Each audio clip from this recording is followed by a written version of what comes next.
أنت حبيبي ونور العيون حسن نور العيون قل لفديتك ترى هل يرحموني شهيد هل يرحموني أنت حبيبي ونور العيون حسن نور العيون قل لفديتك ترى هل يرحموني شهيد هل يرحموني أعوذ بالله من الشيطان اللعين الرجيم بسم الله الرحمن الرحيم અઝીઝાને મોહતરમ, કરબલાના વાક્યાથી આપણને એક સબક મળે છે કે એક શખ્સ જ્યારે દુનિયાની લાલચમાં એકદમ આંધળો થઈ જાય છે અને જ્યારે તે દિલ ખટન થાય અને તે દિલના અંદરમાં હિદાયતને આવવું મુમકિન ન હોય ત્યારે તે શખ્સની કેવી હાલત થઈ જાય છે. તે શખ્સ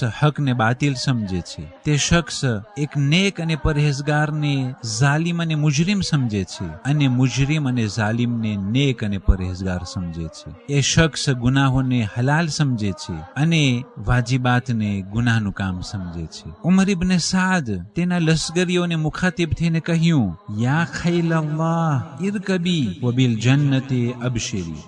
એ ખુદાના ઘોડાઓ તમો સવાર થાવ અને જન્નત તરફ બશારત હાસિલ કરી લ્યો.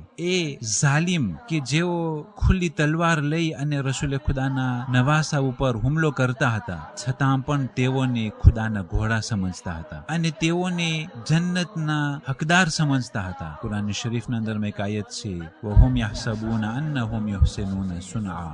તેઓ વિચાર કરે છે કે તેઓ સારું કામ કરી રહ્યા છે, હાલાંકે તે કામ એક ખુલ્લી નાફરમાની અને ખુલ્લી ગુમરાહી અને તે બાતિલનું કામ કરવામાં આવી રહ્યું હોય. જ્યારે ઇમામ હુસૈન અલૈહિસ્સલામના સરને તેઓ કલમ કરી રહ્યા હતા ત્યારે તકબીરના નારા બલંદ થતા હતા. જે પ્રમાણે આજના ઝાલિમો જ્યારે તે મોમીનોને હાથ બાંધી અને ઝબે કરતા હોય છે ત્યારે આપણે ફિલ્મોને આંખોથી જોયા છીએ કે કેવી રીતના ઝાલિમો મોમીનોના સરને કલમ કરતા તકબીરનો અવાજ બલંદ કરતા હોય છે. આ નવી વાત નથી, પણ આ શૈતાનિયત તે બની ઉમૈયાના જમાનાથી ચાલુ થઈ ચૂક્યું હતું. ઉમર ઇબ્ન સાદ તેના સિપાહીઓને કહ્યું, અલૈયા બિન નાર, કે મને તમે આગ આપો, લે અહરિકા બયુત અઝ્ઝાલિમીન અલા રૂઉસિહિમ, જેથી કરી અને હું, ઉમર સાદ કહે છે કે મને તમે આગ આપો જેથી કરીને હું ઝાલિમોના ખૈમાઓને બારી નાખું અને તે ઝાલિમો તે ખૈમાઓના અંદરમાં હોય. માઅઝલ્લાહ તે રસૂલને નવાસીઓને આ ઉમર ઇબ્ન સાદ ઝાલિમ સમજે છે. અઝીઝાને મોહતરમ, બહુ જ દિલ દુખાય એવી વસ્તુ એ છે કે જ્યારે મોમીનો તે ઈમાનદારીના અંદરમાં હોય, પરહેઝગારી, તકવા અને અલ્લાહનો ખૌફ તેઓના દિલના અંદરમાં હોય, તેઓથી વધારે ઈમાનદાર કોઈ ના હોય, પણ ઝાલિમો તે મોમીનોને હલકા સમજતા હોય. ઝાલિમો અને મુનાફિકો તે મોમીનોને મુજરિમ અને ક્રિમિનલ સમજતા હોય, હાલાંકે ખુદ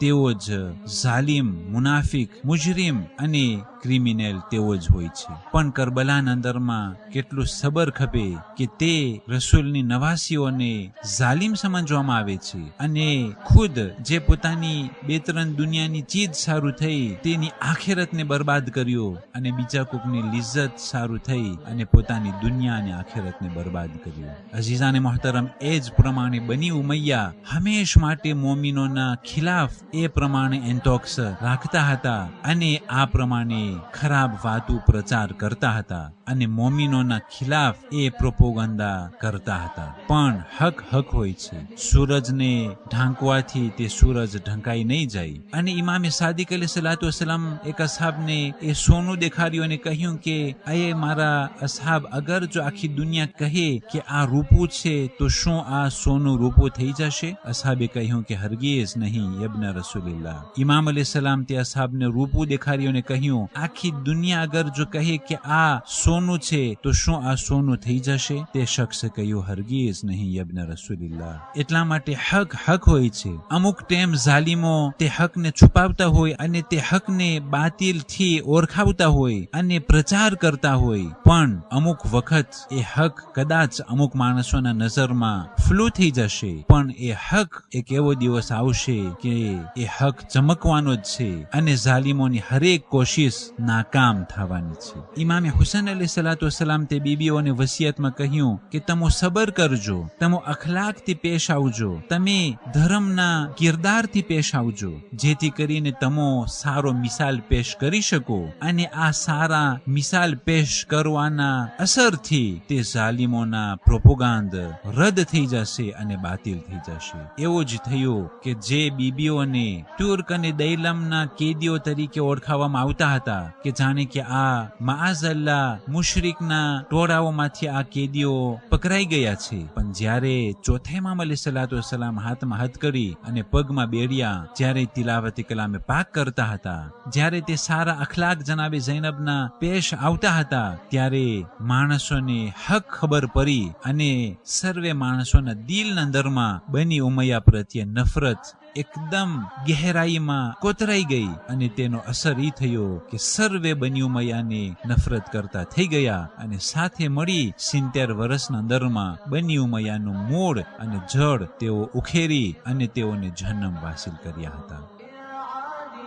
بسوط يضربوني حسين يضربوني أنت قتيل بأرض الغاضرية شهيد بالغاضرية شهيد قتلك يشفي غليل الجاهلية شهيد الجاهلية أنت حبيبي ونور العيون حسين نور العيون قل لي فديتك ترى هل يرحموني شهيد هل يرحموني.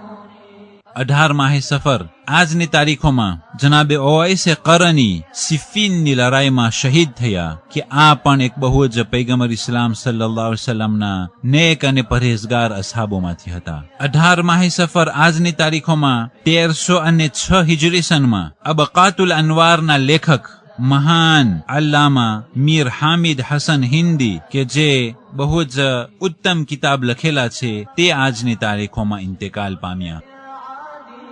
بسوط يضربوني حسين يضربوني أنت قتيل بأرض الغاضرية شهيد بالغاضرية شهيد قتلك يشفي غليل الجاهلية شهيد الجاهلية أنت حبيبي ونور العيون حسين نور العيون قل لي فديتك ترى هل يرحموني شهيد هل يرحموني. والسلام عليكم ورحمة الله وبركاته.